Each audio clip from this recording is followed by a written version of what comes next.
What's up, everyone? Welcome into the Bat Flip, the OmaVols. Feels good to say, really good to say. And the Homa Hogs. A lot of great stuff going around Twitter. You love to see it. Tennessee is headed to the College World Series for the first time since 2005, knocking off LSU yesterday, 15-6, to complete the sweep in the Super Regionals. I'm Landon Raby. With me, Dylan Taylor. Go check out our sponsors real quick: Tennessee Tap House, Hound Dogs, and Blue Water Climate Control. Here is a quick word from our good friends at Blue Water Climate Control. People always ask, where did we get the name Blue Water Climate Control? When a Navy ship casts off lines, exits the harbor, and loses sight of land, that's blue water sailing. It takes a team of people to do that. Tireless work, focus, and attention to detail. So much of starting a business is just like that. After it's done, you get filled with deep satisfaction for accomplishing something, and it's quickly followed by, now the real work begins. We're Blue Water Climate Control. All right, let's get right into it. Tennessee is moving on to the College World Series, like I said, for the first time since 2005. It's 16 years for those of you who are bad at math. Been a long time. And, I know we saw a lot of bat flips and stuff yesterday, and I'm sure people said, act like you've been there before. But it's been 16 years since we've been there. So that is not really valid. We haven't really been there before. So here we go. We're bat flipping our way to Omaha. I think you said it was a 12-hour drive from Middle Tennessee, so that's probably 15 for me. I've seen some people, in East Tennessee, just on Twitter. I've seen anywhere from 13 to 15, which it's about 12 for me. But factoring in stopping, getting gas, which I'll have to do every 30 minutes probably. Then you're looking at an overnight trip. I saw Earl and Judy yesterday. They are going to be there. Big surprise there. They're going to be in Omaha. I would love to go. And I don't think I'm going to be able to make it until maybe that last final series. If they make to that championship series, I kind of have to. I think I have to drive. Yeah, got to bite the bullet and do it. I'm sure they're gonna have a ton of orange in the stands. In Tennessee orange, not that ugly Virginia orange, who we play the first game of the College World Series. But yeah, get the sweep over LSU, a really good baseball team. Throw Palmineri at early retirement, beating them 5 games in a row this season. I mean, you heard the saying, it's hard to beat a team twice. It's really hard to beat a team 5 times. But, this shows you how special this Tennessee team is. A grinded out performance on Saturday. Chad Dallas shoved it on the mound once again, getting his 11th win of the season with a career high 12 strikeouts. And then Sean Hunley doing what he does, slamming the door. And then Saturday, it was bombs away for Tennessee. 6 home runs, 5 different players. It was hot, but the bats were hot. The chili was hot. There was just a lot of hotness going around that Lindsey Nelson Stadium. The atmosphere was electric. I got to be there yesterday. I wasn't able to get there on Saturday. But man, what an atmosphere. Vol Nation just continues to show up. You give them a little ounce of winning, and here they are. And mounds and mounds of orange and white. And I think there was like 20,000 people. I guess that counts the stadium and the watch party. Right. Man, what a great experience that was to be a part of that this weekend and to get that win. I told Plowman yesterday, I was like, you're not going to have to worry about getting everything out tomorrow because we're going to finish it up today. And Tennessee baseball made me look good. So what were your kind of overall thoughts on this weekend?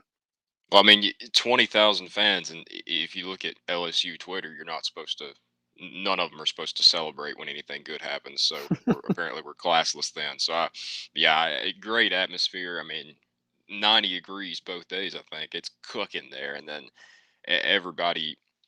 I don't think it affected the noise level at all. I mean, I think it just made everybody a little bit crazier. Maybe some sun poisoning, something like that, nothing like that to get the boys jumping. But I mean, it's just first game. It's kind of what you've seen from the early season edition of this team, kind of but before the bats were really jumping, like we saw 20 or last year before COVID shut everything down. I mean, it was a bomb fest every game. First game was kind of a throwback a little bit. I mean, you win that one 4-2, and it's kind of more of a grinded out game, like you said. But yeah, I mean, then Saturday or Sunday, sorry, got my days mixed up. I mean, yeah, you've kind of seen what we talked about with this lineup just interchangeable everywhere throughout. I mean, it didn't matter where we were at in the order, everybody hit. So it was kind of a little nerve wracking there at the start, just with Rucker going back and forth with LSU, just carrying us on his back early. But yeah, I mean, everybody got involved, and it's kind of what you've seen here on the second half of the season with this team, where yeah, you've got good pitching, but as long as you're hitting like that, it doesn't really matter. Yeah, and you mentioned Jake Rucker kind of putting us on his back there early. And, it felt like he was just going to throw that whole pulmonary retirement party by himself. Um, but then, like you mentioned, everybody kind of caught on and it got contagious and, balls were flying out. It seemed like every single inning. And somebody did mention on Twitter, they asked Kendall Rogers, who is, I think, the founder of D1 Baseball, they asked him, does he think Tennessee will have success in Omaha because, Omaha, I think it's AD Ameritrade or TD Ameritrade. Yeah. TD Ameritrade it is a bigger ballpark. And he said, I think Tennessee will be fine living in gaps because those gaps are a lot farther. I think Tennessee has a lot of athletes to run around the bases, if it's hitting those gaps. And a lot of those balls yesterday, I know Jordan Beck's home run is going to be out in any ballpark in America. Yeah, I mean, it's crossing the street back there. That's 380 in the corner. Yeah, he hit it to the summit over there across the river. Yeah, that one's gone. Evan Russell's is gone. Drew Gilbert's is off the wall, and it's over that right fielder's head. And the rest of those are in a gap. If they're not out of the park, they're in a gap. And so I'm not really worried about – I think Tennessee's going to – maybe it takes a couple out of those, but it wasn't like those balls hit yesterday were just barely over the fence. They were hit a long ways, and I think most of those are probably over the fence anyway. But if not, they're in a gap or they're hits. So I think Tennessee's going to be fine, even if they're not hitting the balls out like they were yesterday. Yeah, I don't know about you, but I mean, when I saw that, first thing I thought was kind of back to my point just a second ago, is it made me feel a little bit better because our staff has one of the top ERAs in the country, been one of the best pitching and bullpens combined throughout the whole year, playing in one of the smallest stadiums. So extending the fences out, that's just going to help our staff even more, I feel like. And kind of what I said a minute ago, our team has shown, yeah, we can win scoring 15 or go back to Texas A&M 21 runs a game, but they've also shown, just like you saw, 4-2, they can win the slow, grinded out, doubling the gaps, the biggest play of the game, then not a grand slam or a 3-run bomb. So, I mean, people are asking that, like, yeah, is that a worry? But I think that just makes me feel even better, honestly. I don't know about you. Yeah, it's just a complete team. And Arkansas losing yesterday, I thought after we won yesterday, I was like, Tennessee has as good a chance as anybody to win a national championship. Now, when Arkansas got eliminated, I was like, we really have a really good chance to win a national title, as good as anybody in the country. As good as Vanderbilt, Texas, Arizona, Stanford, all those teams that are moving along. I think Tennessee has just as good a chance to win a national title as they do. You mentioned that, LSU kind of had to earn everything yesterday, and that's true.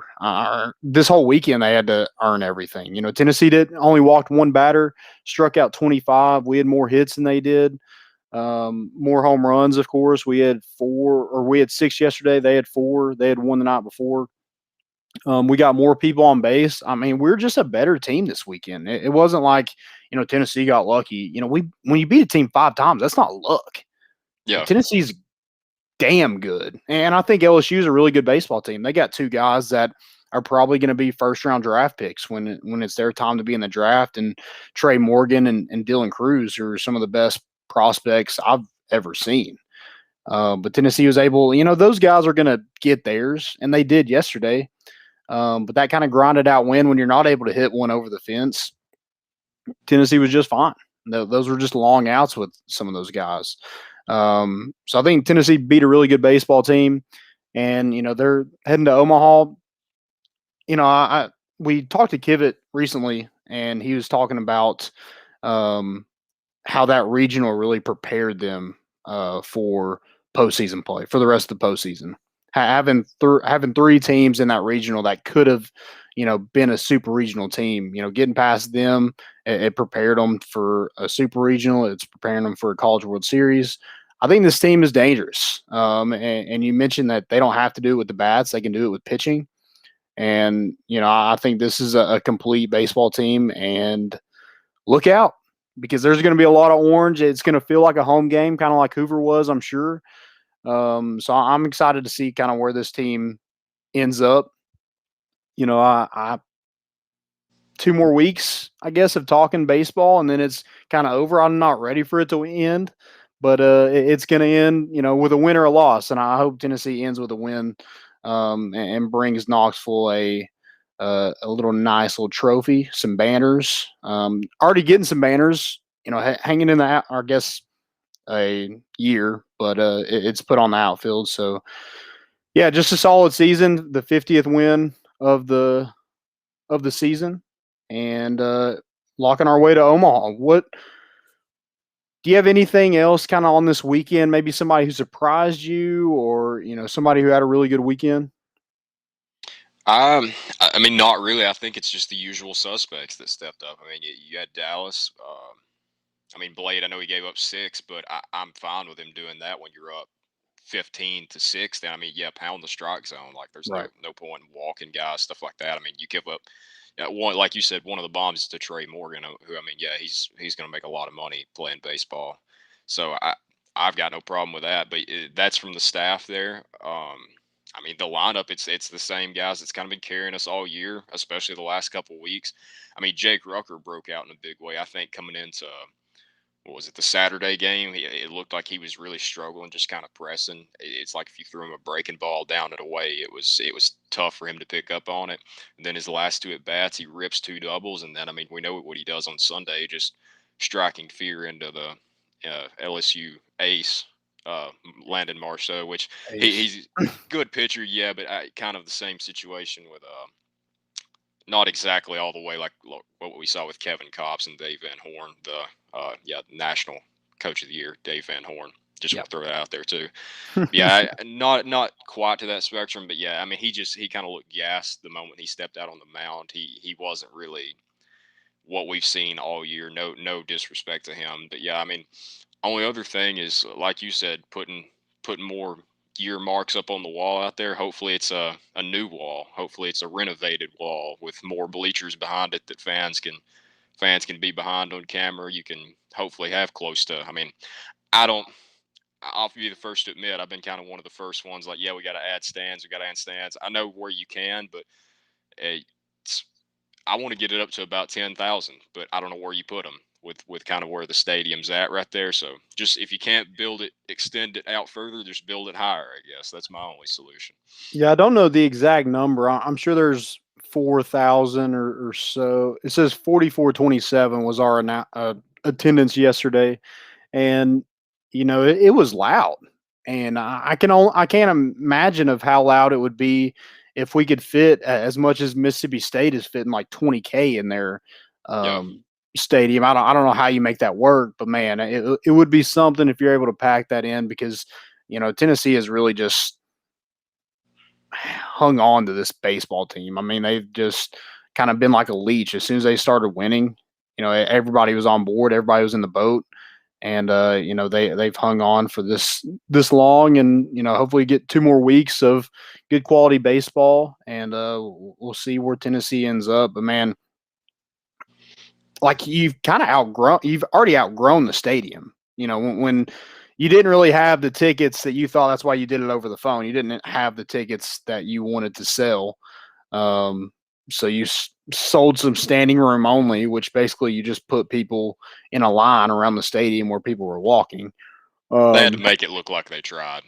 yeah, They yeah, they thought they thought they had a solution. yeah. I mean, you kind of Vol Nation's going to show up. You win, they're going to show up. So don't underestimate them. We're going to show up in numbers, and so you got to build us a bigger stadium. That's the only way to fix the problem. Build a bigger stadium. Yeah, and can I give credit to you real quick? I mean, I think you were the originator of the. I put it out there on Twitter. I think the originator of the block party idea. I mean, all these other people claiming credit out here. You're just the dark knight in the back. Too humble. So I'll do it right here on the show, I ladies and appreciate gentlemen. that. I The appreciate creator it. of the block party idea. Hey, it was great. I got to watch the game before. I got to watch the Virginia Dallas Baptist game before. So, I mean, whoever you want to give credit to, it got done. So that's all that matters in the long run. So shout out to Danny White and the athletic department for doing that, getting it started. So Spencer Smith asked, who would you start game one in Omaha, Dallas, or Heflin? It's Chad Dallas. Yeah. He's your guy. He's your game one starter, Chad Dallas. Cheese, shoving it. Yeah. As long as he's in a Tennessee uniform, yeah, it's Chad Dallas. I was surprised we went Tidwell on Saturday. I didn't hate it. I was just I figured it would kind of be a move of keep doing what's worked for you. I mean, Heflin's proven time and time again this year that he can do that. It's just kind of when he's hit his mark, you've got to go to the bullpen then. So, I mean, that was a little surprising, but yeah, there's no debate for Chad Dallas. I mean, as long as he's on this campus before he starts making money playing this game, then yeah, he's your Friday night, your game one, whatever. Yeah, I think the Blade Tidwell is just kind of like, I mean, he's your second best pitcher. Let's be honest. Like he's your second best pitcher. And it's I think the last couple of weeks they've been doing it, especially in postseason play, been pitching Blake Tidwell in game two, and the dude's he's hit 98 on the radar gun. Like that's hard to hit. I know Dylan Cruz and Trey Morgan got theirs yesterday, but I thought he pitched pretty well. I think he had 7 strikeouts, so solid outing for Blade Tidwell, and the way he's come on the past couple weeks. I think he's as good as anybody in a Tennessee uniform, and I think they have a lot more trust in him. And when you need a win, he can get it for you. And then when you need to stay alive, I think he can do that as well. So I like Blade Tidwell in this situation. Also, Heflin can be a bullpen guy. He's been that throughout his career at Tennessee. Been a starter as well, but he kind of had that role early in his career as being a bullpen guy. So he's somebody that you can use in situations like that. So, I like the way that they got things right now. It seems to be working. So whatever you're doing, just keep doing it. Yeah, we've had Ross Kivett on the past, I think 2 weeks. So we're getting him on this week too. You got to keep that train rolling. Don't want to mess with any bad juju there.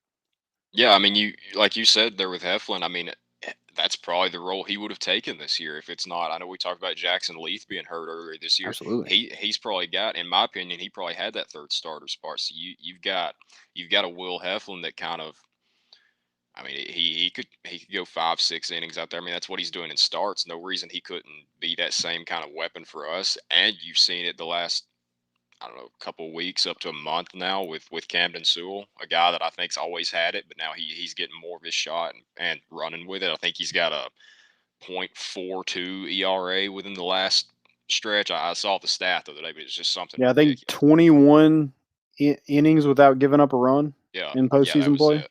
And I mean, you've got a lefty that you can bring in Heflin then, and a righty with Sewell. So yeah, I mean, if you want to go that route, I don't think anybody's going to argue that route. Yeah, I think they got plenty of arms in the bullpen. I liked yesterday. Pete Durkay got that standing ovation. You had Redmond Walsh come in to get those final 2 outs. I thought that was really cool to see, to send some seniors off. I know they're not done playing baseball in a Tennessee uniform, but they are done playing inside Lindsey Nelson. So that was really cool to see. And Durkay's dad, I think, was tearing up a little bit. It was just really cool to see yesterday. And sorry, I'm a little hoarse. My voice might crack every now and then. I've been yelling for the past couple days, so a little hoarse from this past weekend. But hey, we got a win out of it, so I'm happy with it. Yeah, I'm not going to argue that. So Virginia gets the win over Dallas Baptist today. So that's the side of the bracket Tennessee's on. So they will play Virginia in their first game. I think it's scheduled to be on Sunday. Correct me if I'm wrong. But I think it's on Sunday. They don't have a time exactly in place for that. But I think it'll be Texas, Virginia, and the winner of the Mississippi State Notre Dame game will be in that.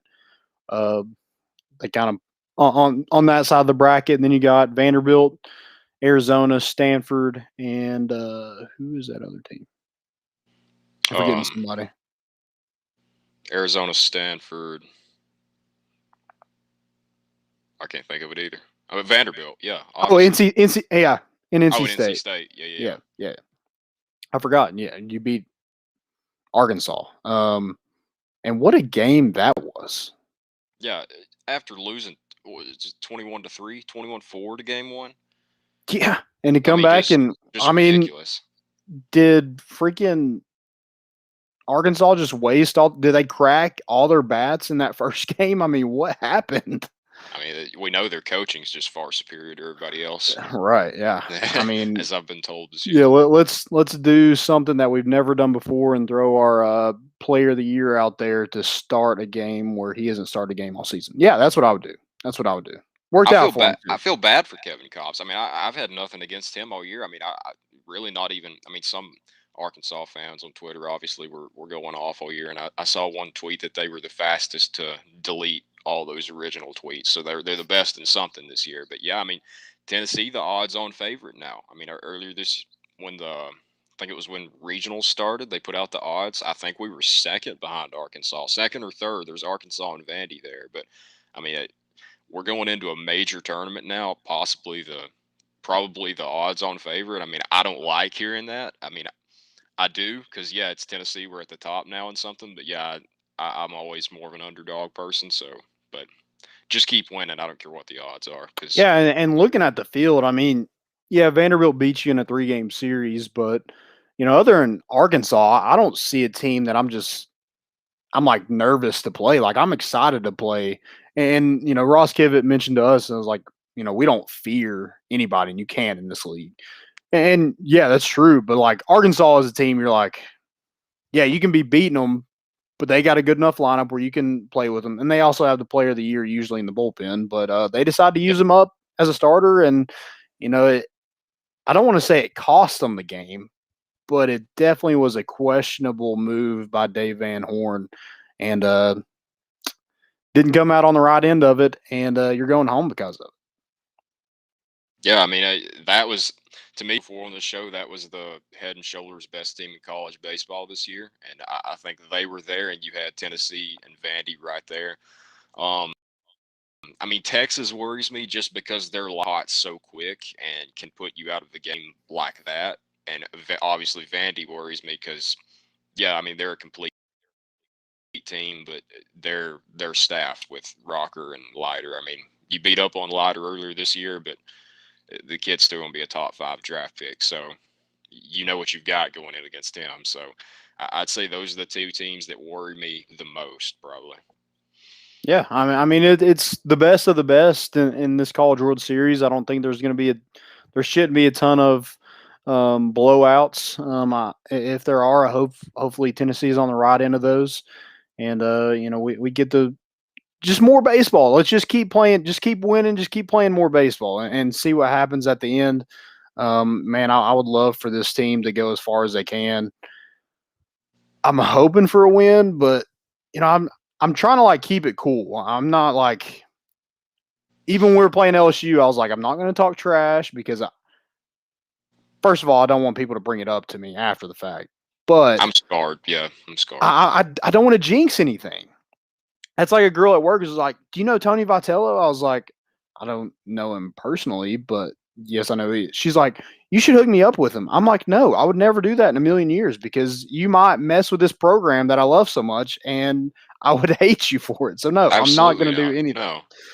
Tony, we keep him locked up until after this year. Yeah, he's married. He's married to Tennessee baseball. Yeah, he doesn't need a girl in his corner right now, especially somebody that I know. I don't know a single girl that would be good enough for Tony Vitello right now. Our king. Yeah, our king, the Tiger King. Let's go MVP real quick. Daddy hat. There's a ton of daddy hats everywhere. It's awesome. Awesome. Love it. And dude, Arkansas, I meant to say this a second ago. Arkansas jinxes themselves. Putting OmaHogs on your stadium, ugh, Yeah. that's a bad look. If you want to say it, that's fine. If you want to make merch with it, that's fine. But putting it somewhere that permanent on your stadium and in TV range, I mean, you're seeing it every pitch behind there. That's a tough scene when you've got OmaHogs behind home plate as a ball flies 4 feet off your Golden Spikes award to keep you from Omaha. So yeah, I'm all for saying it. Let's not put it on our stadium though, because then that's a tough scene when you're out. I'll wear it on a shirt. I don't want it on our stadium. Yeah. Let's again, bad juju. Keep it Just out. don't jinx anything. Let's keep it Keep it cool. You said who did you say you had for MVP? MVP. I'll go. I mean, it's got to be Jake Rucker. I think just for that game alone, just because you like you said, it's so hard to beat a team 2 times in a row, 3, 4, let alone 5. I mean, every win over LSU is kind of like, but when are they going to get theirs? When are they going to get theirs? Mhm. So going in, I mean, even seeing Blade is on the mound, then it still just really was worrying me. But I mean, Jake, I don't know that you win that game without Jake Rucker. I'll put it that way, without him starting off so hot there. I mean, because a lot of the bombs we saw from Tennessee, a lot of those runs were, we just had all the momentum right then. The fans were into it. They were crazy. I don't know if all that happens without Jake Rucker. So after previously struggling a little bit, he stepped up in a big way. And I don't know that maybe you go Monday and you win 15-6 or you win 20-0 then, but without Jake Rucker, I don't know if you know. Yeah, Landon Marceau didn't give the Landons of the world a very great outing yesterday. I think he's a really good pitcher, but first team All SEC going. I think he ended up 7-7 on the year, and Chad Dallas didn't get it. Trash, Yeah. Absolute trash. Hey, Dylan Cruz representing. Yeah, there you go. There you go. For me, I had a feeling you're going to go Jake Rucker, so I stayed away. I think he's completely worthy of that. I mean, he started that yesterday. That was all him. It was contagious after that. For me, it's Jordan Beck. I think he was due for a big series and came up really big. Especially yesterday, he had that three-run home run that was hit in the. Yeah, I don't know if it landed in the river, but it had to be pretty damn close. That's a Jordan Beck home run. When Jordan Beck gets a hold of one, it's like no other. I mean, well, we that talk one about that Dylan Cruz hit off Blade Tidwell, I was like, man, that was hit far on 3-0 pitch. I was like, that was hit far. And then Jordan Beck hit one probably in the same exact spot. Evan Russell knocks the crap out of it. Pav does, Luke does, but I don't know. It's just something. Maybe it's the flow. Maybe it's just he's a big athlete. Something about Jordan Beck when he gets one. Maybe it's the way he pimps it after. I mean, you've seen Gilbert, but when Jordan Beck gets one, it's one you just got to sit back and watch. Yeah, it's so subtle. His bat flips are just kind of like a toss, like here you go. And excuse me. Yeah. And then you got Drew Gilbert, who freaking hits a laser out in the bullpen and just he's throwing his up in the air. He doesn't give a crap he's what got anybody the most thinks. violent swing I've ever seen in my life. I mean, you've seen, you think back, like Ken Griffey had just a smooth swing. You've got like iconic, like Big Poppy. If you didn't see his face, you know whose swing that was. Drew Gilbert, I will always be able to pick it out because he swings like the baseball personally insulted him. He hates it. And kind of all Tennessee hated it yesterday. I'm going to go MVP real quick. I'm going to go Jordan Beck. Or I already said Jordan Beck. Sorry, but I didn't tell you. He was 5 for 9, 4 RBIs. He had 3 runs. But yeah, I think he was just due. Another guy that really kind of impressed me this weekend was Connor Pavoloni. Came in not really hitting well. I saw some people on Twitter saying, he's not really having great at bats. Maybe we should try somebody else. But he came through when you needed him. He delivered with a big home run. And, hopefully that's able to get some of his confidence back for this College World Series. Because I think they need everybody 1 through 9. And, you got to see a lot of those guys yesterday hit home runs and get hits and stuff like that. But I don't think any was bigger than Connor Pavoloni having a really good day at the plate. Yeah, and he's been your guy all year. I mean, we saw Greer have success when he came in, but yeah, I mean, Pav's been beat up all year, still been grinding it out every day. Had a couple shots down to second base that I think he definitively does that better than Jackson Greer does. Not a knock against him, but Pav's got a rocket, and I mean, that yeah, it was partly due to him oversliding the base, but that rocket that Pav threw that really strike him out, throw him out, double play that changed the momentum of that game, kind of sealed it for you. That's why you, even if he's struggling a little bit at the plate, that's why you have Pav in there. Yeah, and he's so good defensively. I mean, I know he had an error on Friday, but yeah, he's so good defensively. He blocks a ton of balls.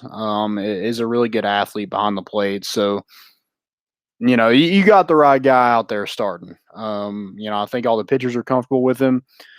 Having Cheese was huge the other night, not just because he pitched really well and had 12 strikeouts, but the fact that he had a lightning delay and still came back and absolutely shoved it up LSU's butt Yeah, was incredible to see. Because a lot of major league players, if there's a lightning delay, they ain't come back out. no, they don't do that. Especially it was what 45 minutes to an hour. It was a pretty long delay. I mean, yeah, it Yeah. was, and he came out. He looked even. I mean, I think the home run was kind of the rain. You lose grip, leave that one up, and the rain only benefits hitters. I mean, it's not going to help pitchers at all. So uh, I think he calmed down, looked even better. And I mean, his slider, even Paul Maneri noticed it in his going away party. His slider was just biting there at points. I mean, when he's got that pitch working, nobody's going to hit it.